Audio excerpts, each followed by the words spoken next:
What up, guys? It's Wednesday, May 20th today. We're going to start 11.5. We're just going to do example one, an extra example one, a couple of on your own questions. Then you literally have two questions to work on and big ideas today. But reason for that is we're just going to focus on one specific skill today, which you are going to be taking a benchmark on tomorrow, as we've kind of been doing recently. Big ideas one day, I excel the next day.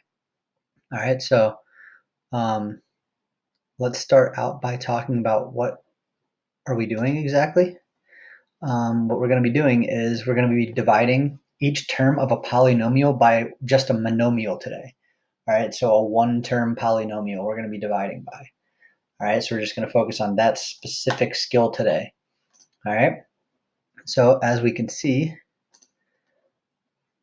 at the beginning of our 11.5 lesson, it says to divide a polynomial by a monomial, divide each term of the polynomial by the monomial. So just like our learning target says, let's look at this example quick. I'm going to walk you through what the book does. All right. So when we're dividing by just one term, right, we're going to take each of these terms, and we're going to divide by 3x. We're going to divide each of them by 3x, or simplify each of them with 3x. All right, so that's what the book does here. They write it into a fraction form right away. All right, so I'm looking here. They rewrite it as a fraction, and now they go even deeper and they say, let's just put every term over 3x and think about these as separate terms, all right, as separate terms. And we're going to divide each term by 3x, okay? So here's their thought process for this first term, 3x squared over 3x. The 3's are going to cancel to become 1's, and then there's one extra x on the top, okay? For this one right here, this is technically 1/3, or it's really 1x over 3x, right?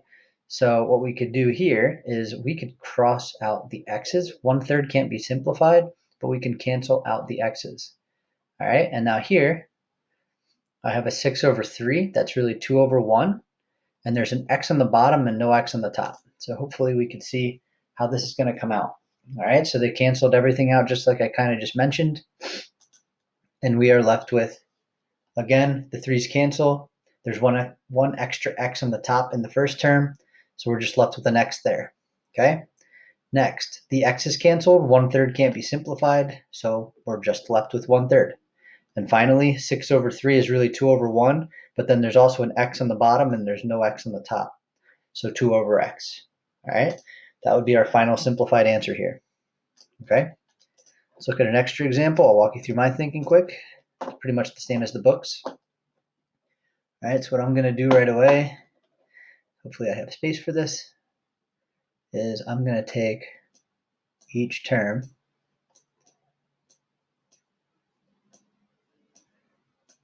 and put it over 2x, what I'm dividing by. Okay, I'll put a plus sign in between. I have a 6x over 2x, and then a minus 8 over 2x. All right, so each term, we're going to look at them separately. Ready? 4 over 2. 4 over 2, that's really 2 over 1. Okay, and there's an extra x on the top. Okay, so I could basically cross this entire thing out. I can make this 4 into a 2, and this x squared into just an x. Okay, so I'm left with 2x here. Next term, 6x over 2x. There's the same amount of x's on top and bottom, so we can cross cancel those, or just cancel those, simplify those. 6 over 2, that's really 3 over 1. Okay, so my second term is just the 3. So 2x plus 3 minus, if we look here, I have an 8 over 2x. So 8 over 2, that's really 4 over 1. But then there's an x on the bottom and there's none on the top, so that's got to remain on the bottom. So my last term would look like this after simplifying, minus 4 over x. This would be my final simplified answer after dividing by that 2x. Okay? Should make pretty good amount of sense. Shouldn't be too difficult. Let's have you guys try a couple on your own quick, and then I can come back and just walk you through my thinking one last time. Okay? So we have these 3 problems. We'll have you go ahead and try all of these quick on a piece of paper, in a notebook, and then when you guys come back, your answers will be up and we can discuss them. Okay? All right. Number 1, we should be noticing we only have 2 terms, so it should be pretty quick. All right, but if I take 4z squared and divide by 2z, as you can see, 4 over 2 is really 2 over 1. There's an extra z that should be on the top, so 2z should be our simplified answer here. 18z divided by 2z, the z's cancel. 18 over 2 is really 9 over 1, so 2z minus 9 there. Okay? These other ones I want to show you quick. All right? Make sure we understand them. If you're good right now, you can honestly probably start that big ideas assignment if you think you kind of know what you're doing. But for those of you that maybe got some of these wrong, stick around and I'll kind of walk you through each of them. Okay, I'm going to put all of these terms over that monomial that we're dividing by. I could just visually see it better that way. All right, now I'm looking here. N squared over n, I have an extra n on the top. Okay, so I'm going to cross these out. I'm left with just an n. Okay, 4 over 1, can't do much with that. And then there's 2 n's. There's one on the top, there's one on the bottom, so those cancel, right? And then here, can I do anything with this? Absolutely not. There's nothing to simplify there. So that's where they're getting this answer down here. Okay? Next problem, we have y to the third minus 4y squared plus 9y. Everything is being divided by 4y. This is probably the most complicated problem. Divided by 4y. Okay, so this is really, I'm going to put a 1 here just to show you that there's really truly 1/4. Can I simplify 1/4? No. Okay.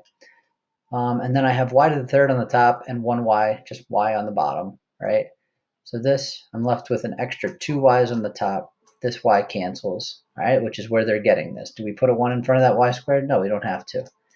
All right, but here we get this, y squared over 4. Then minus, I have 4 over 4, right? We can cancel those. And then I have an extra y on the top by 1. Right, so we can make this just minus y, which is where they're getting this. And then finally, plus, I have a 9 over 4. Can 9 over 4 be simplified? It cannot. But then I have a y on the top and a y on the bottom. We get rid of those. Boom, for our final answer here. All right, so just wanted to walk you through my thinking to show you where did they get these answers here. Okay, so that was it for today. We're just going to, again, focus on that one skill, all right, which you guys are now going to go into big ideas, and you can do this 11.5 practice, just part 1 today. Again, it's 2 problems just focused on those skills, which you will take a benchmark on in IXL tomorrow. Questions, always email me or ask in the discussion thread. Otherwise, I'll talk to you guys later.